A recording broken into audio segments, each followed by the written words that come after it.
Hierdie lewe is baie keer so hard en ongenaakbaar en jy as jong mens beleef soveel pyn en soveel seer dat jy wonder, maar het God my werklik lief? Hoe lief het Jesus my werklik? Hoe lief het God my werklik? Dan sê ek, weet wat, lees 2 Korintiërs 5 vers 21.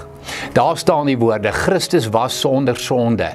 Ons almal weet dit, Jesus het nooit sonde gedoen nie. Maar God, en hier kom God se liefde in aksie, maar God het hom, daardie Jesus wat nooit sonde gedoen het nie, in jou plek, in my plek, die Bybel sê in ons plek, as sondaar behandel.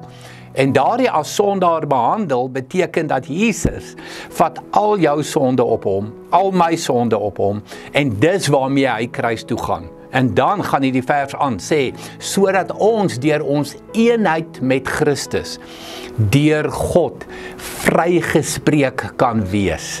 As jy wonder hoe lief God jou het, dan sit hierdie maar God, hy het ingegryp en Jesus aarde toe gestuur om in jou plek aan 'n kruis te sterf. As jy wonder hoe lief Jesus jou het, Jesus het ingestem om dit te doen. Jesus is deur die tuin van Getsemane kruis toe en hy het in jou en my plek gesterf. Dis hoe lief God jou het, dis hoe lief Jesus jou het. Hou aan daardie liefde altyd vas.